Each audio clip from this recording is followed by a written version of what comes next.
Madam Clerk, roll call, please. Councillor Mackey, Present. Councillor Gamble, Present. Councillor Burley, Present. Councillor Carlton, Present. Councillor McQueen, Present. Councillor Desai sends his regrets, Councillor Patterson, Present. Councillor Clumpus, Councillor Keaveney, Councillor Body, Present. Councillor O'Leary, Present. Councillor Woodbury, Here. Councillor Milne, Present. Councillor Soever, Present. Councillor Bourdignon sends his regrets, Councillor Robinson, Present. Councillor Hutchinson. Present. We have all members here with the exception of Councillors Desai and Bourdignon. Thank you, Madam Clerk. We'll move next to the land acknowledgement. We acknowledge with respect the history, spirituality, and culture of the Anishinaabe, the Six Nations of the Grand River, the Haudenosaunee, and the Wendat, Wyandot peoples on whose traditional territories we gather and whose ancestors signed treaties with our ancestors. We recognize also the Métis and the Inuit, whose ancestors shared this land and these waters.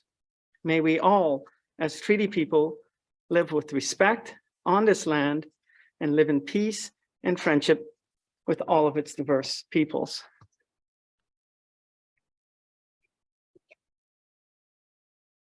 Item 5, is there any declaration of interest, pecuniary or otherwise?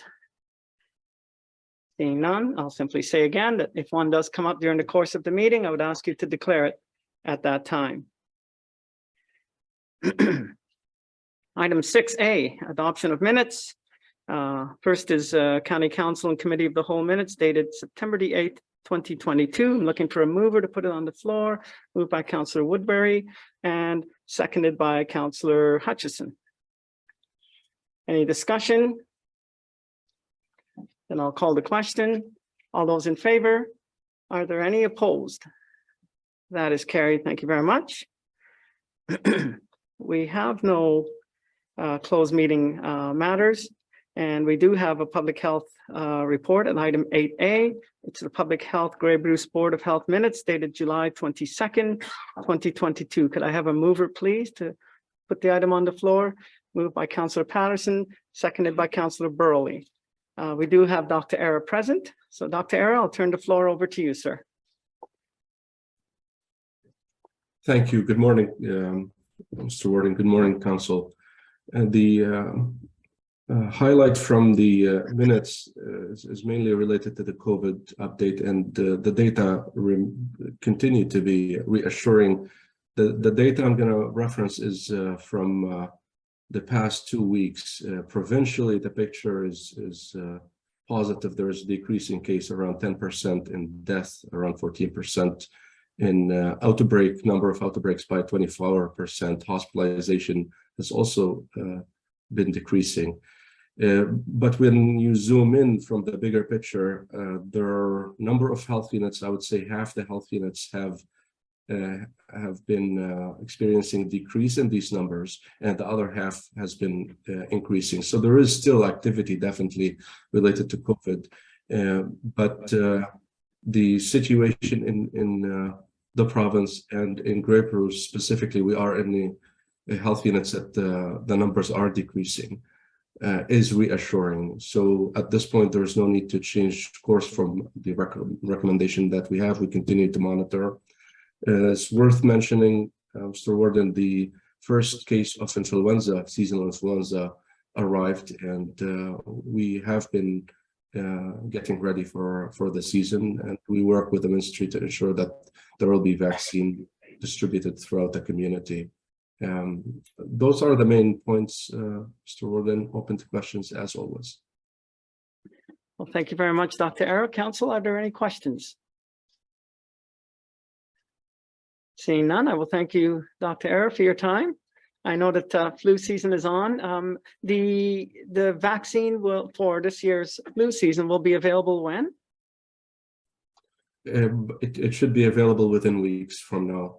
Those dates are always moving, but we usually prepare for the vaccine to start in October, late October, November. But we know from the data that came from the Southern Hemisphere, from Australia, They have their winter during our summer. So usually the trajectory of the curve is very similar to them.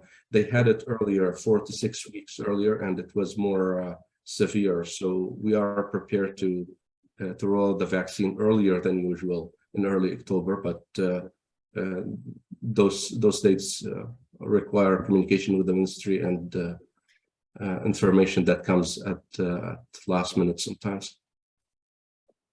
Thank you, sir. All right, time to call the, I know Councillor Patterson does not have an additional report today. I usually ask her. I'll call the question. All those in favor? Is there anyone opposed? That is carried. Thank you very much. And thank you, Dr. Eyre, again. Thank you. Okay, we're on to item 9 now, and we do have a bylaw 5145-22. It's a bylaw to adopt amendment number 11 to the County of Grey official plan. I need a mover to put the item on the floor. Moved by Councillor Burley and seconded by Councillor Gamble. And I'm going to turn things over to you, Scott. Thank you, Mr. Warden, and good morning, Warden, members of County Council, and anybody who may be tuning in this morning or in attendance. We did have a significant amount of discussion on proposed official plan amendment number 11 at the September 8th committee, the whole meeting. Since that date, staff have also received comments from a number of parties who submitted comments after that September 8th meeting.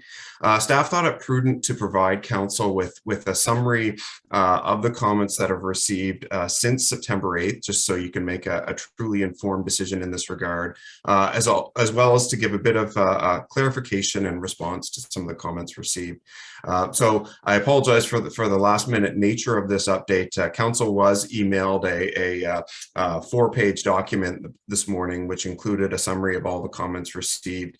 In the efforts of saving some time, I won't read every single one of those comments, but please be aware to the commenters, the council does have a copy of the summary, and I'll try to go through some of those comments here now briefly. Essentially, we received 3 different types of comments. The first type of comments we received were those that were simply asking clarification questions or asking for an update on official plan amendment number 11.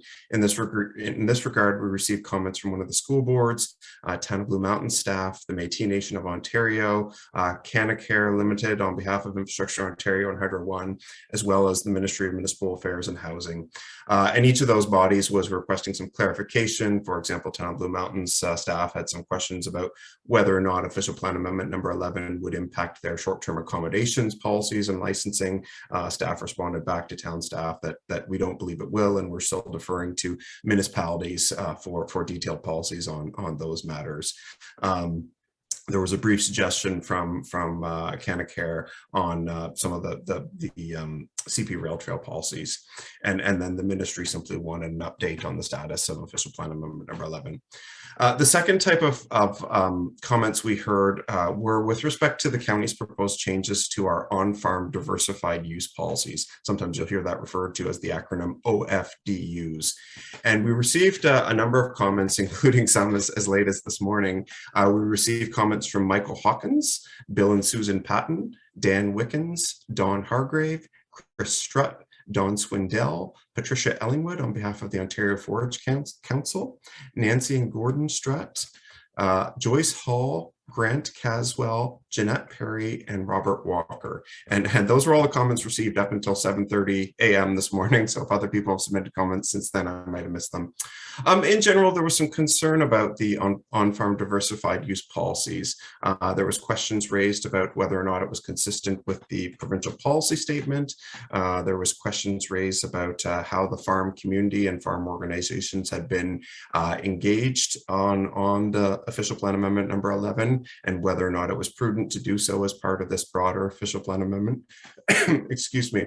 There was questions and concerns raised about the protection of agricultural lands. There was questions and concerns about the sizes of on-farm diversified uses that could be permitted on smaller properties. There was concerns about the proliferation of on-farm industries, particularly in the southeast of the county, and whether or not this official plan amendment would allow for that further proliferation. There were some comments to suggest that some of these uses would be better suited in industrial park areas. There were some comments about the environmental impacts of these uses, as well as noise impacts and impacts on infrastructure such as our roads. And there were some comments about these uses having a deleterious impact on the county achieving some of our climate change goals in that regard. Just for council's benefit, this matter was something we hadn't heard about prior to the September 8th meeting in terms of concerns with respect to the on-farm diversified use policies. And as such, it wasn't addressed in any comprehensive fashion in the staff report. I did just want to help council understand exactly what's being proposed here and why it's being proposed. The on-farm diversified use policies are proposed to now allow for on-farm businesses on smaller properties in both the agricultural and special agricultural designations. Previously in the agricultural designation, they were limited to properties 20 hectares in size or larger. Now that size is proposed to be reduced to 10 hectares. And previously in the special agricultural designation, they were allowed on properties that had 10 hectares of agriculturally productive land or larger. That size is now being proposed at 10 hectares flat. There were some thresholds previously for allowing for uses such as bed and breakfasts and home rural occupations on some of those smaller farm lots. The county did have a request from Mr. Solomon Martin, who provided some planning justification from his planning consultant, Christine Loft, to look at changes to the policies to allow for them on smaller lots. Some of the justification they put forward was that these smaller lots are the ones that are in greatest risk of becoming large estate residential lots. And if farmers were allowed to buy these lots and have a secondary source of income, it would help better ensure that the lands are actually being farmed. In order to achieve these means, county staff also have proposed policies to suggest that any on-farm diversified use in the special agricultural or agricultural designations can only be permitted if the landowner has a farm business registration number. So this is really attempting to ensure that these policies are benefiting farmers and that the lots aren't being just bought by business owners that have no intent of farming. There's also changes being proposed in official plan amendment number 11 to flag the fact that sometimes when people are proposing these on-farm diversified uses, they will require noise studies or servicing studies or traffic studies to get at some of the impacts we heard from members of the public. Certainly some of the concerns we heard from the public were around the on-farm industry, but I would flag for council's benefit that these policies speak to all our on-farm diversified uses, not just those on-farm industrial shops that are fairly common in parts of the southeast of the county in that regard. Certainly in some of the public comments, there was concerns that they don't feel that the the changes proposed speak to them, and they feel that as farmers, they may have a deleterious impact on some farmers. County staff would note that in our opinion, the policies don't take away rights from farmers. They allow for broader rights in this regard to have an on-farm diversified use, but in no way does it compel a farmer to do so. So if someone's buying land, they could choose to put in one of these uses to diversify their income, but they're not required to do so. I would note that certainly if council has any questions, be happy to take any in that regard, but that's sort of the high level summary. And then finally, the third main comment we received since September 8th was the comments we received on September 21st from the municipality of West Grey and their lawyer, Mr. Leo Longo, in this regard. I'm just going to read a brief summary of those comments. West Grey supports the majority of official plan amendment number 11 and acknowledges the dedicated work that's been done on the growth management strategy. West Grey remains open and ready to advance discussions regarding growth in Grey County as evidenced by continuing discussions with Hanover and Grey Highlands. West Grey staff have participated in sessions led by Grey County, most recently in June 2022. Following that workshop, Hanover staff acknowledged that West Grey's preference would be to explore beneficial servicing agreements, and that all parties agreed to move to a subsequent workshop, which the county offered to facilitate. West Grey is optimistic that exploring that model is a viable route to ensure growth in Grey County can be achieved.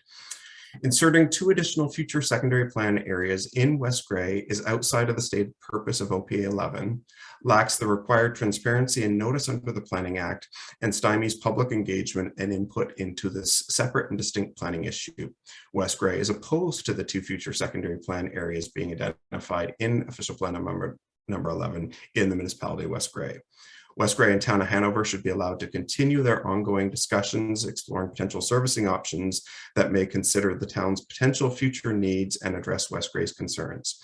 If a county official plan amendment is determined to be required and is justified, a discrete and separate planning process should be initiated and pursued.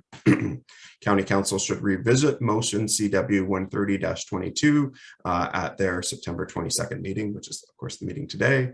And please delete items 7 and 47 before adopting official plan amendment number 11, or alternatively, make no decision respecting these policies at this time to allow further dialogue between West Grey, Hanover, county staff, and with informed input from members of the public and stakeholders.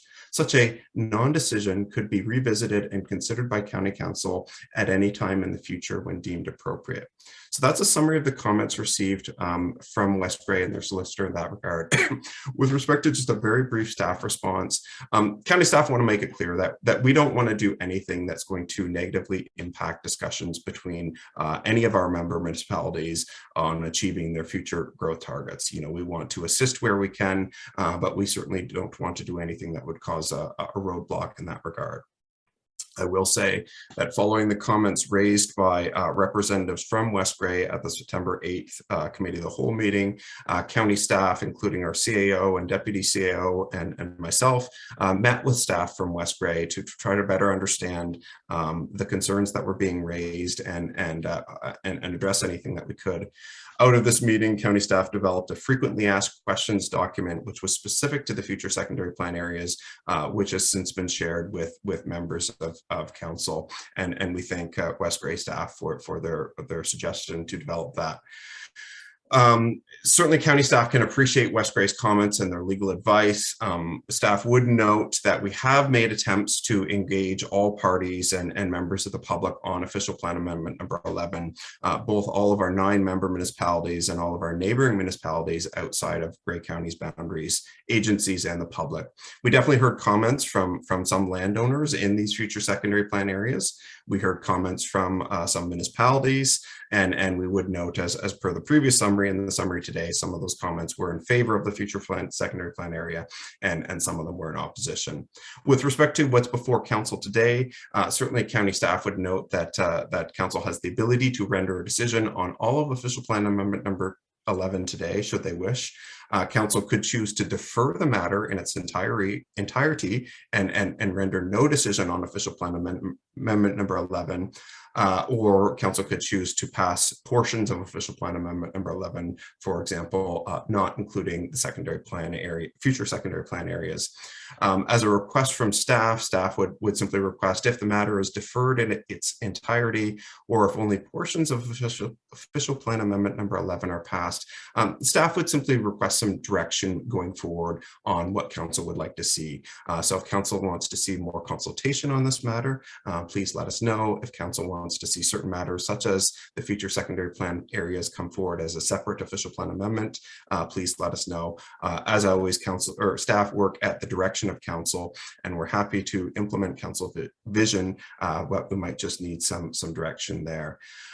With respect to official plan amendment number 11, staff would note that outside of these future secondary plan areas and some of the concerns that we've heard on the on-farm diversified uses, there are a number of municipalities and developers awaiting a decision on official plan amendment number 11 because it impacts their ability to pass updates to their own official plans and or move forward with their private development projects. And then finally, I would just remind council, for everybody's benefit, that there are appeal rights on official plan amendment number 11. And should council make a decision, whether today or in the future, if there there is anyone that's unhappy with council's decision that has participated in the process, they could certainly pursue an appeal before the Ontario Land Tribunal. And so with that, I'll turn it back over to the warden, and I'm certainly here to answer any questions if there are any. Well, thank you very much for that very good report, Scott. And I have to say, I love how the word deleterious just rolls off your tongue. It's a word I learned in law school. Okay, council, questions? Councillor Robinson. Thank you, Mr. Warden, and good morning, County Council and staff. I do have an amendment that I'd like to put forward at this time. And also I have comments for it. And my amendment at this time is that that amendment number 11 to County of Grey official plan remove references regarding future secondary plan areas within the municipality of West Grey from 7 and 47 of the proposed official plan amendment 11, and that the topic of future secondary plan areas within the municipality of West Grey be dealt with at a future county council meeting and only after consultation with and between the local tier municipal members and following the appropriate opportunities for the public, stakeholder, and local tier municipal member input.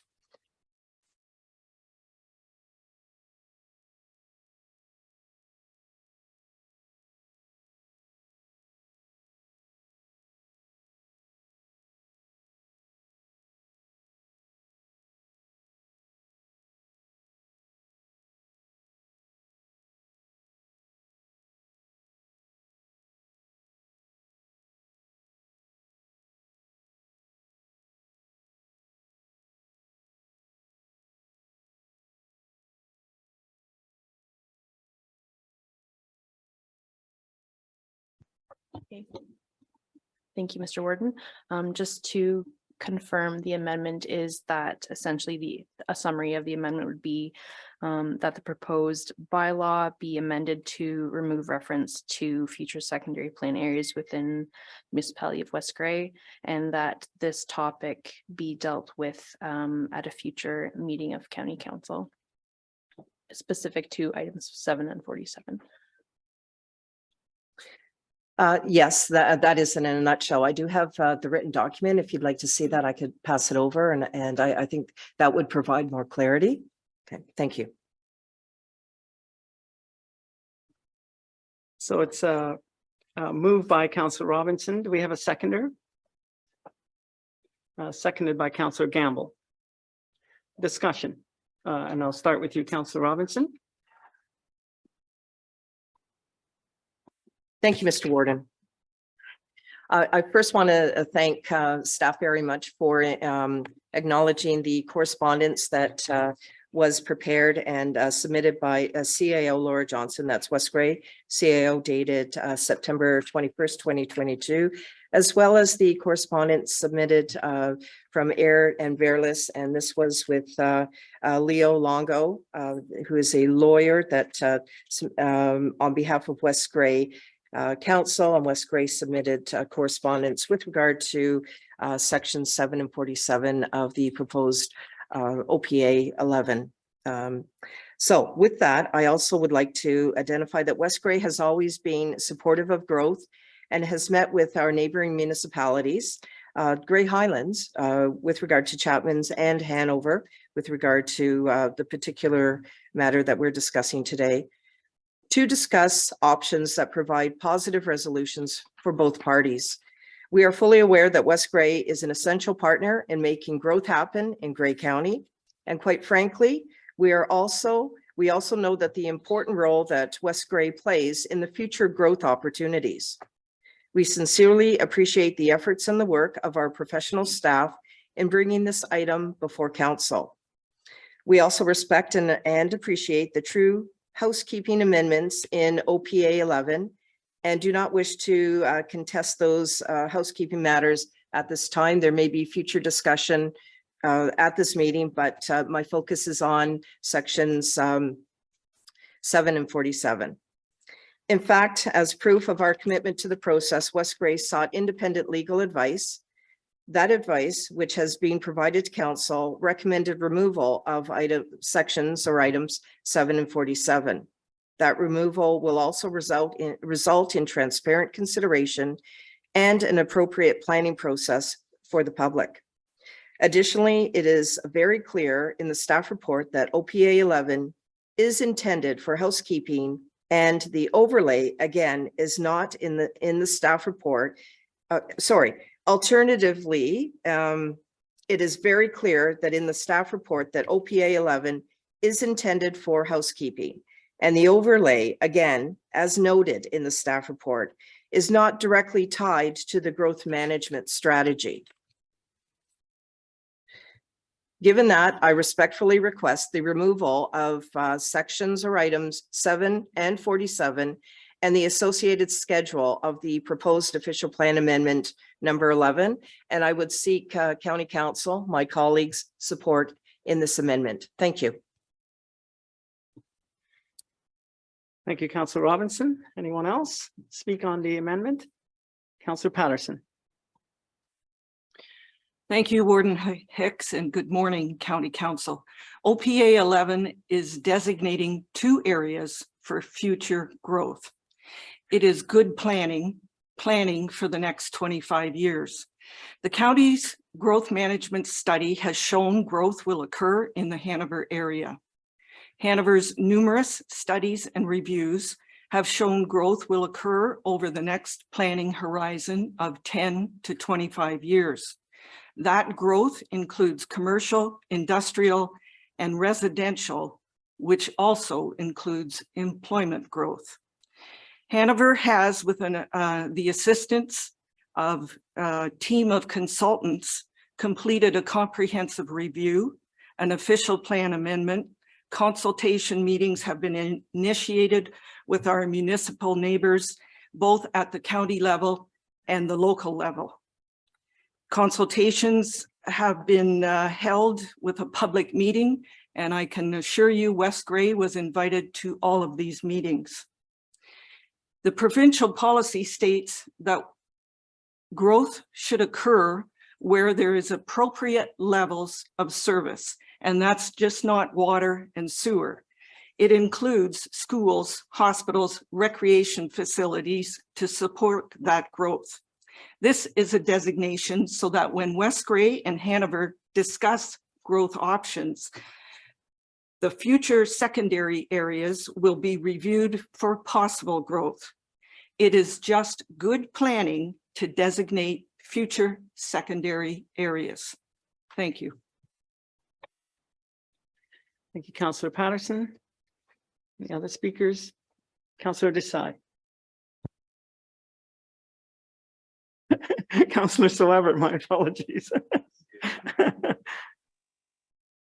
Yes, I'm sure I'll report that to Councillor Desai when I see him. Okay, thank you.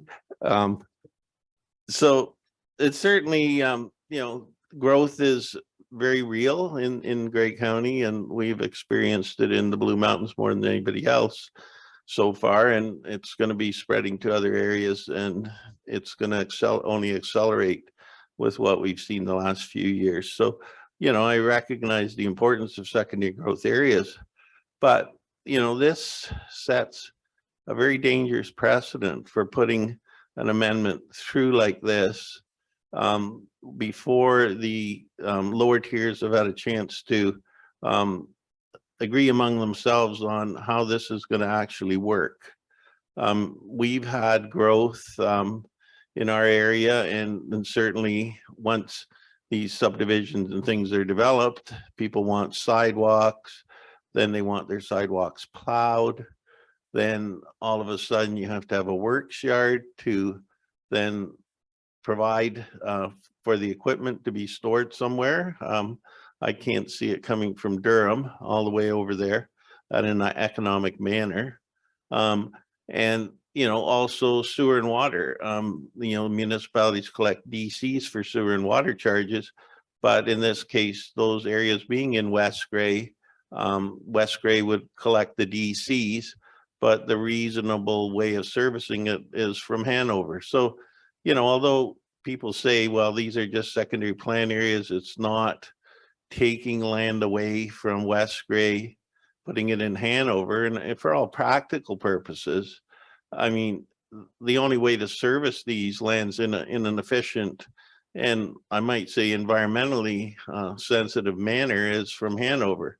I mean, to have equipment traveling back and forth from West Grey to the edge of Hanover all the time to service subdivisions there is, you know, that's a huge amount of greenhouse gas as well. So, you know, this is really a step to redrawing the boundaries, whether we say it is or isn't. So I think this does deserve its own discussion and its own amendment. And, you know, I can see it affecting other areas as well. Owen Sound is kind of limited in the land that it has to grow. And I could see it in the future reaching out to our friends in Georgian Bluffs and Meaford for, and, you know, I would think that we're setting a very dangerous precedent here by approving this in this manner, because, you know, are we going to do this all the time is just say, oh, we're just doing a secondary plan amendment, when realistically, in terms of a practical way of servicing these areas, it is an adjustment of boundaries that would be required to do it in an efficient way. So, you know, I think this does deserve its own discussion. I think there's a lot of good things in OPA 11. Staff have done a lot of good work. So I think we should approve the rest. But this discussion really deserves its own resolution, and it should be resolved among the lower tiers and then come back to county council once the lower tiers have an agreement, because it's going to affect both of those lower tiers financially. I mean, when a development goes in there and West Grey is holding the development charges and the servicing has to come from Hanover, those kind of details need to be worked out before, you know, we go ahead and say this is where development should occur. Because if those things are still in flux, the development will be stymied anyway. So, because it won't be able to be serviced. So I think we should, you know, not set a precedent here, which may impact far more than West Grey. I know the resolution talks about just West Grey in this secondary plan amendment, but looking down the road, it could be next time, it could be Owen Sound in Georgian Bluffs, Owen Sound in Meaford. We're fortunate, we have Meaford and Grey Highlands. They don't have any settlement areas nearby, although we have a large development right on our boundary with Meaford as well. So, you know, we've got to, you know, I think it is a lower tier issue that should be resolved at the lower tier before it comes to county council. Thank you. Thank you, Councillor Soever. Councillor Mackey. Thanks, Mr. Warden. Good morning, County Council. Mr. Warden, am I able to speak to the entirety of this or only to the removal of section 7 and 47? Right now, we are speaking to 7 and 47 because it's the subject of an amendment. However, that said, it's the removal of 7 and 47 within the context of the larger bylaw that's being proposed. So I suppose there is some allowance to speak beyond it as well, but I would just say limited.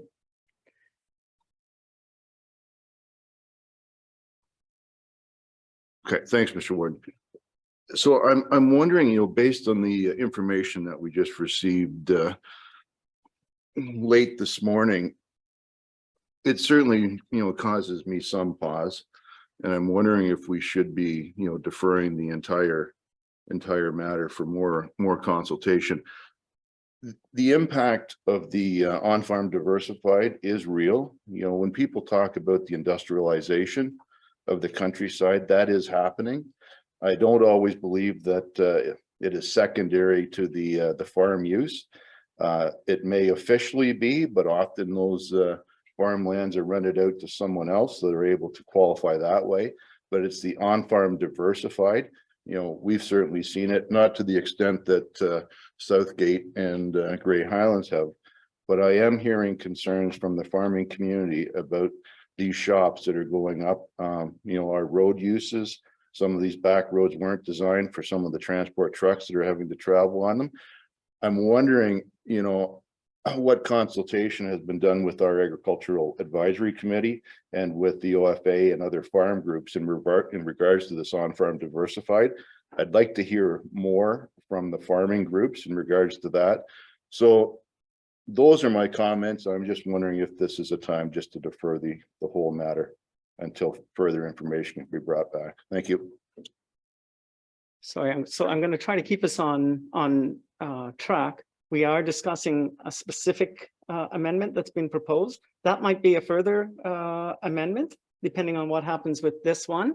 So I'm going to say, I see that Scott has his hand up and he can comment about the consultation with agriculture, but I really just want to try to limit that discussion because I do think it's getting beyond the crux of the main motion that's before us right now, which is with respect to 7 and 47. Scott, you have the floor. Thanks, Mr. Warden, and thank you, Councillor Mackey, for your comments and questions. With respect to the consultation with the farm community, we did have discussions with our county's Agricultural Advisory Committee on Official Plan Amendment number 11. Most of those discussions were geared towards preserving farm buildings and preserving old bank barns. And so some of the changes for the on-farm diversified uses are geared towards trying to look at the adaptive reuse of those old farm buildings and bank barns for on-farm diversified uses. But there's certainly some matters in Official Plan Amendment number 11 that weren't explicitly discussed with the Agricultural Advisory Committee. Beyond that, we didn't hold any targeted industry or stakeholder sessions on Official Plan Amendment number 11 with any other farm or industry organizations. We had our public meeting and we were accepting comments from members of the public, but we didn't do any targeted outreach with Christian farmers or OFA or anything of that nature. Thank you. Go ahead. Thanks, Mr. Ward. So based on Scott's response, I certainly believe because there wasn't any targeted consultations with those farming groups that and the concerns around the on-farm diversified, I think that's justification that we defer this in itself. If we deferred the entire matter, then the removal of 7 and 47 is a non-issue. Let me just take a second with the clerk, because I think what you're proposing is a further amendment beyond the amendment that's on the floor being discussed right now.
Thank you, everyone, for your indulgence. I'll come to you, Deputy Warden, in just a quick second.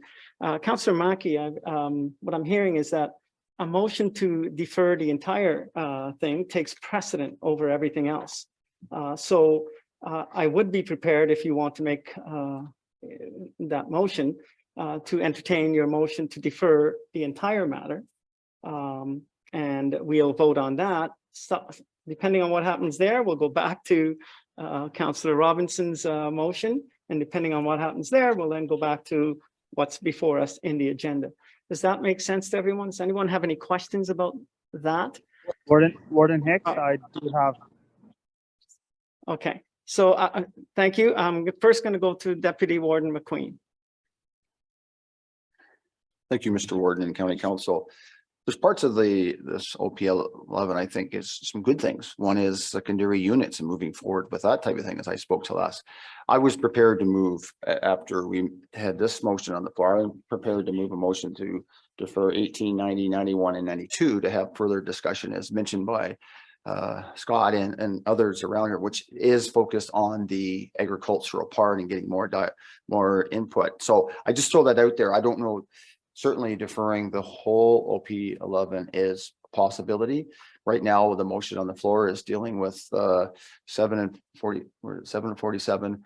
And I'm prepared to move a motion with 18, 90, 91, 92, but keep the rest going. I just pull that out there because there is some good parts. There's been a lot of work put into that. And I don't hear, we're hearing the two points that are being communicated here with regards to concern. I mean, in most cases, if there's concern, maybe you pause in those, but you move forward with the other. And I just throw that out for conversation, Mr. Ward. Thank you, Deputy Warden. I won't entertain that motion now because it doesn't trump Councillor Robinson's motion. However, Councillor Mackey's motion would trump it if he brought that motion. Okay, so Councillor Desai.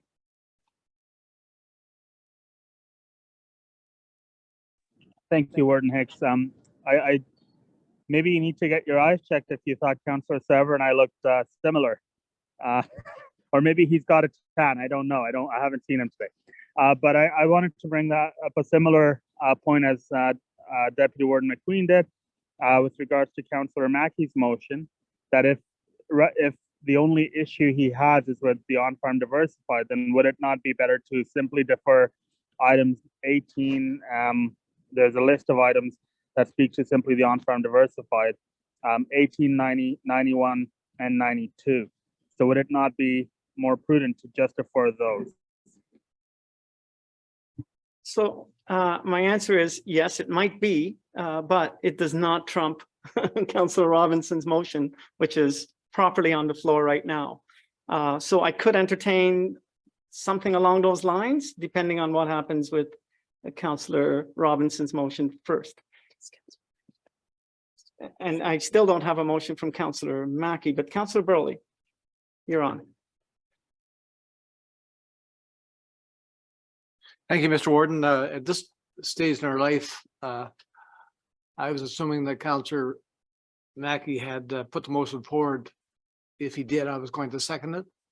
And I agree 100% that OP 11 has some great points, but I'm really cautious and concerned the way it's going down the precedents we're setting. That's why I think that this time in our life, our terms of council are getting awful close to an end. I really feel that we need to step back, take a deep breath, and defer the whole thing to a new council.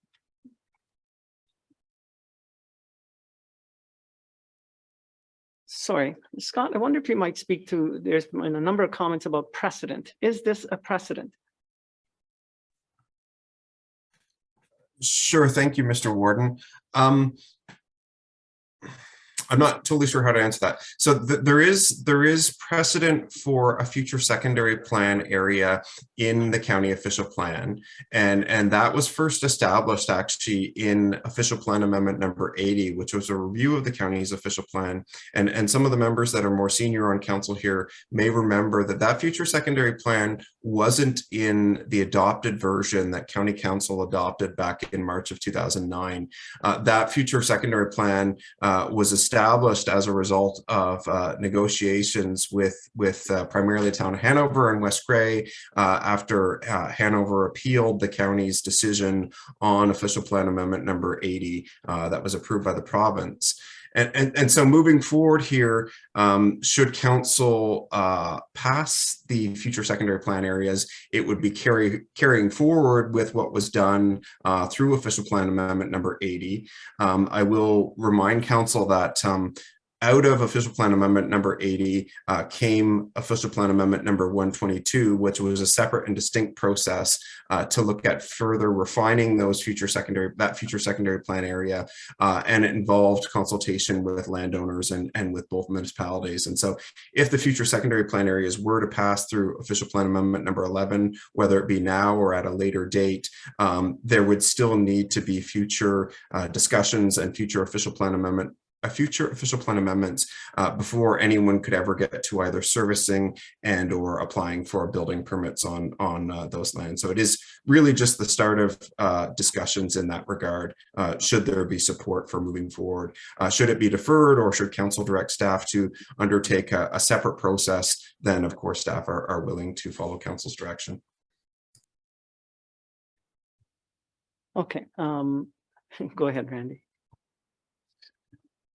Thank you, Mr. Warden. And just further to Scott's comments that he indicated earlier, Scott noted that there are some municipalities that I think are waiting for OPA 11 to be approved so that we can move forward with the approval of their official plan updates. So that's the only thing that we wanted to make council aware, that there are some things that are waiting, I guess, for OP 11. So deferring that to a point in time that is, say, for example, the next council would delay some of those matters as well. There is also some legal nuances, and I know Michael's on the line, but he's also attending a conference. And in speaking with Michael before this meeting, if council was looking to defer certain parts, the caution there is that there's definitely some legal nuances that come into play, and his recommendation would be to defer this to at least then say the next council meeting, so that we can have those discussions in person when Michael's here. So that's another option that I just wanted to raise to council. If council is wanting to look for a deferral of any part, we need some further direction in terms of what is going to be required of staff to move forward with, whether it's further consultation, etc. But our staff recommendation at this stage would be to defer until at least the next meeting, so then we can have those legal discussions with Michael in person. Thank you. Councillor Hutchison.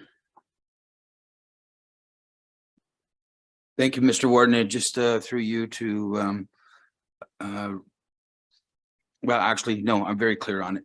So I would move, I'm going to make a motion that we, defer the entire bylaw 5145-22. So I'll make that, move that, or motion to defer until such a time that we can have our legal consultation, and whether it be the next meeting. Thank you. Thank you. Then I will need a seconder for that motion to put it on the floor. Moved, seconded by Councillor Burley. Okay, so now we're going to have discussion, if any. I'll come to you, Deputy Warden, on the motion that's on the floor now, which is to defer the entire thing. I'm gathering to the next meeting of council. Sorry, which is October 13th. Okay, Deputy Warden McQueen. Thank you, Mr. Warden and County Council again. And I can support the deferral till the next meeting on the whole, but I do look at sections. And I guess my question to you through to Randy or Scott is, it comes back on the 13th for a legal opinion, but I still feel that there are sections in here that should go through and sections that maybe should be deferred. And that goes back to the same comments that Councillor Mackey had raised with regards to the on-farm diversity uses.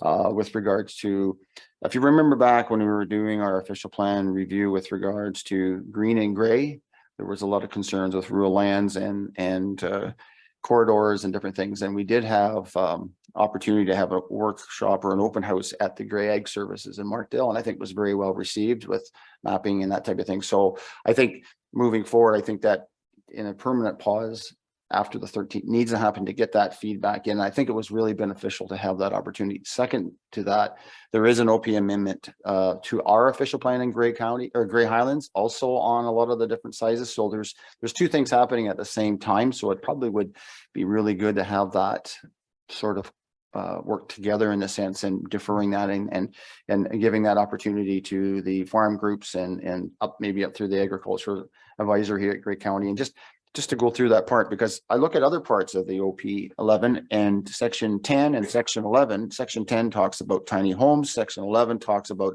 additional residential units, which we know we have a real issue with affordable housing and the ability for homes, not only through the province, but through Grey County, and affordable homes. And those two sections, I think, are very beneficial in the sense of moving forward with opportunities to create some of those housing opportunities for young families or seniors or whoever needs a smaller home or can't afford. And we see with real estate on what has happened there. So, and we talked a bit about this at the last county council meeting with regards to those, as they call them, the additional R units or ARUs. And so again, that's just one part of, I think, in a sense of the bigger picture, those are very beneficial moving forward. I know we do have secondary units are allowed, but this sort of gives more focus. And even at our affordable housing task force meeting on Monday, we did have further discussion around the idea of tiny homes being a possibility of being two of those units that could be on a lot. So I think that's a good thing.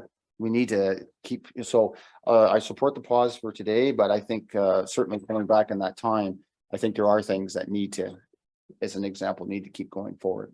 So thank you for that time. Thank you, Deputy Warden. I would just say, if that is truly your position, then what you would do is you would vote against this motion, and then you would bring a second motion with respect to the items that you think should continue and the items that you feel should be delayed. Go ahead.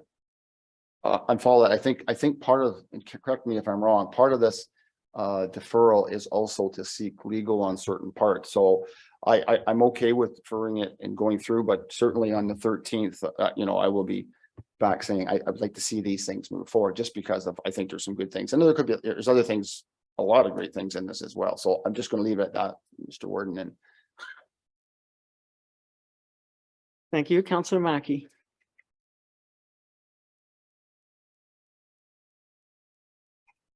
I would support, deferring it to the next council meeting to allow, based on Randy's conversations, allowing him to get legal opinion for all county council in regards to removing certain items or sections of the OPA 11 and what implications, because, Councillor McQueen is absolutely right. And Councillor Desai, that there are pieces of this that we all, I think, fully support.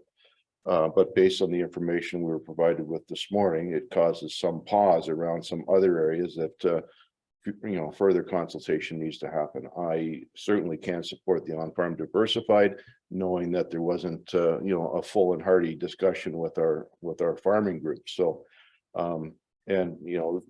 the lawyer from Airden Burles, some of the concerns that have been mentioned there brings new information to section 7 and 47. So I think it's important to get that feedback from our solicitor, and I would certainly support moving it over to that next meeting. Thank you.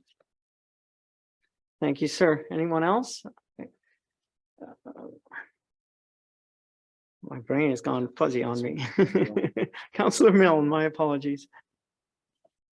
Thank you, Mr. Warden. It seems rather ironic that some members of this table forget the discussion we had around creating the Farm Advisory Group.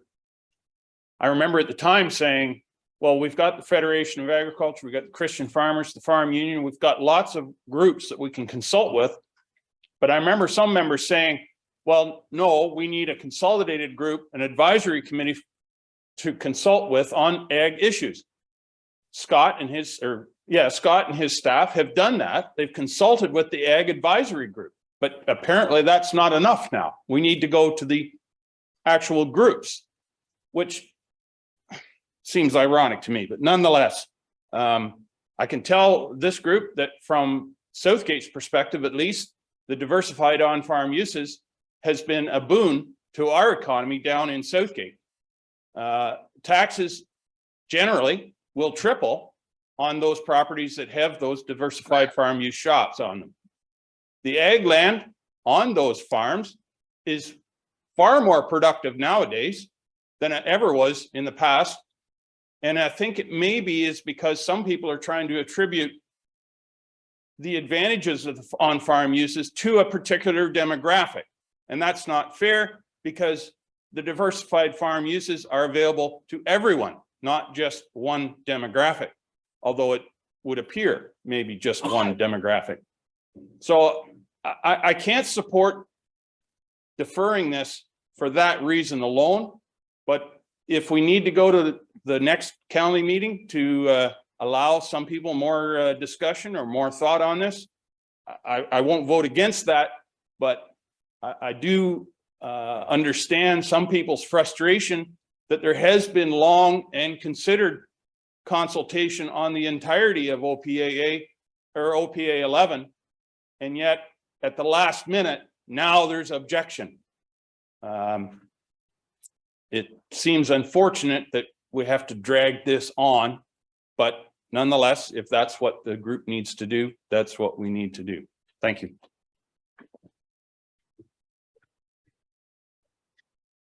Any other speakers? Deputy Warden. So just point of clarity in the sense of the Craig County Agriculture Advisory Committee. The largest farm organizational group that represents the majority of Ontario farmers is OFA, which is technically not a member of the OFA. That came to this council to include members from all, but the OFA was not included in those terms of reference. So, which is sort of unfortunate, but whether there's representatives representing other commodity groups that are on there that are OFA members, I can't speak to that. But I know that the terms of reference does not specifically spell out an OFA member, or I can't remember if the other ones as well, but it does not speak to the OFA members, which is the largest farm group in Ontario. It's of the three. I'll leave it at that, Mr. Warden. Thank you. Have I exhausted everyone? So it's perhaps time to, Councillor Burley.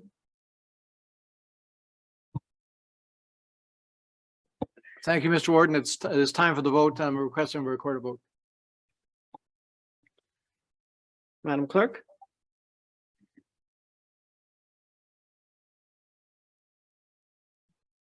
Thank you, Mr. Warden. I will just note that Councillor Desai joined the meeting probably about 30 minutes ago, so he is with us today.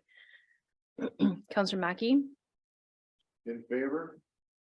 Councillor Mackey is in favor. Councillor Gamble. Can I have that read again?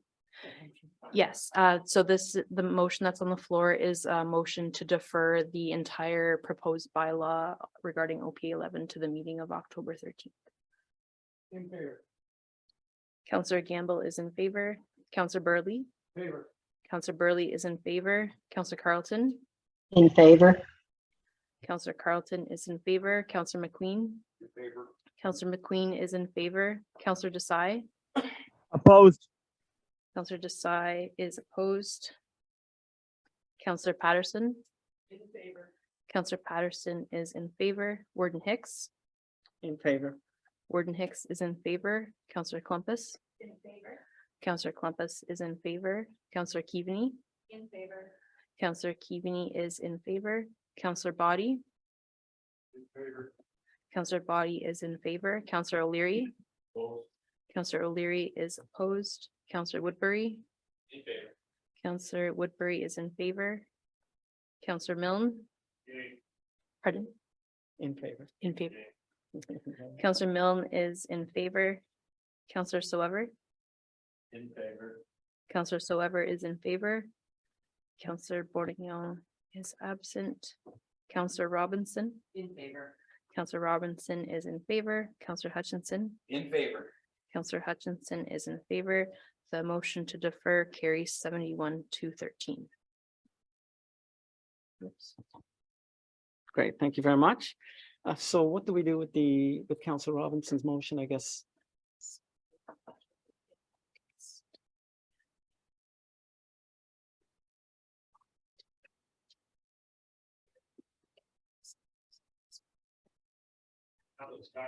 Yes.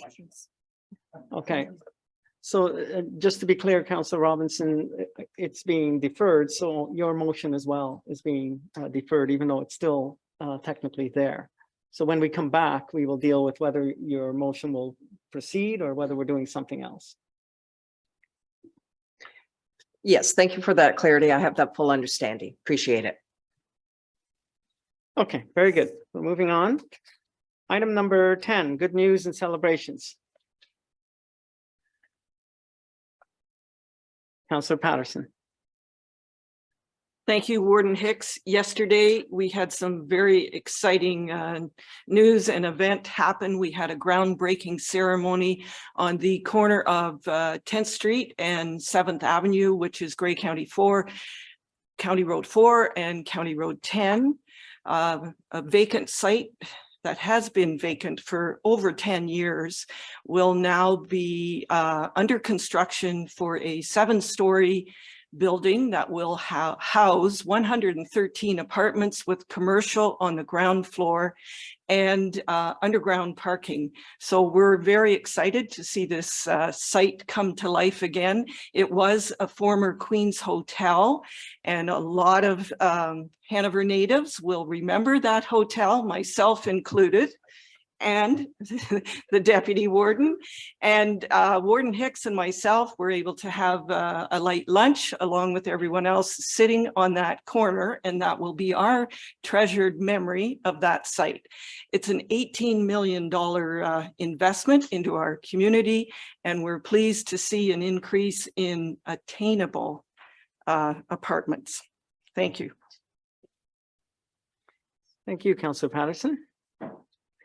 My brain is not playing well for me today. Councillor Hutchison, thank you. Thank you, Mr. Warden. Good morning, County Council. Just want to do a shout out to Rob Edwards and his family over in West Grey. They have a long heritage of supporting and organizing the Terry Fox Run. I did run into Rob yesterday, yesterday or the day before, over in Durham. And very pleased to announce that once again, they raised $8,000 towards that charity. So well done. I think it deserves a shout out. Thank you. Thank you, Councillor Milne. You're next. Thank you, Mr. Warden, and congratulations to Hanover, but I personally have no idea what it's like inside the Queen's Hotel, or was.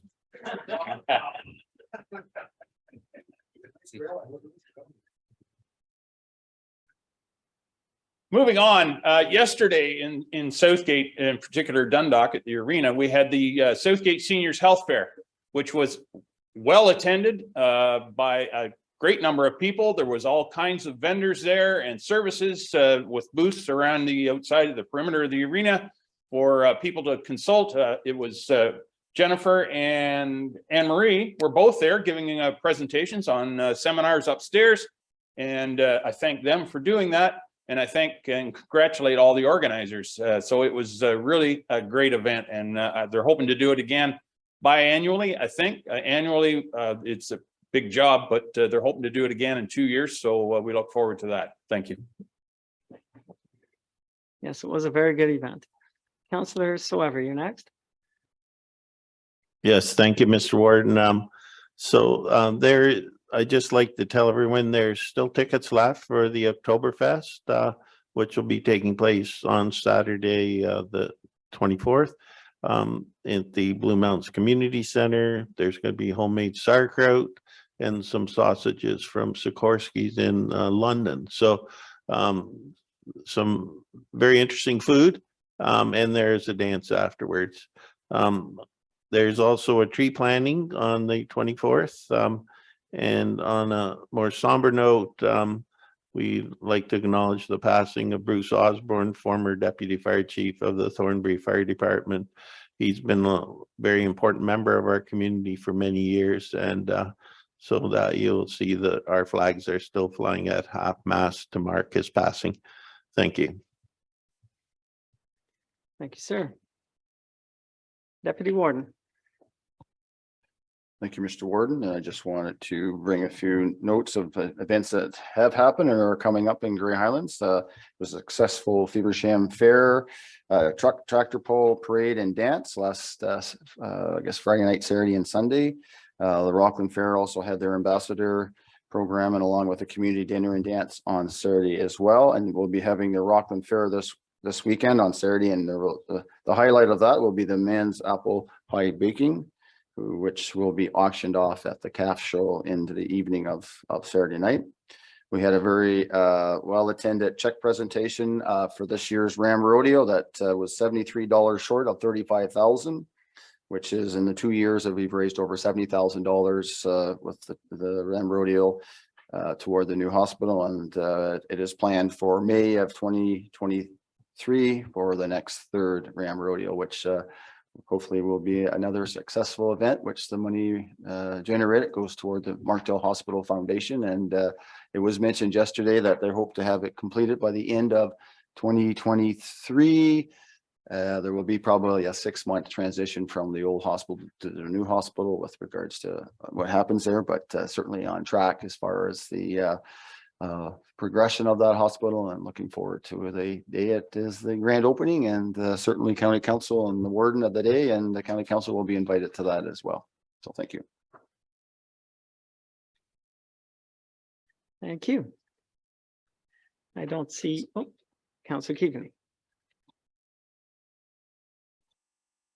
Thank you, Mr. Warden, and good morning, everyone. I just wanted to speak to our Meaford Dragons event, which is coming up on November the 3rd, hosted by the Chamber of Commerce. This is an annual economic driver for businesses within our municipality.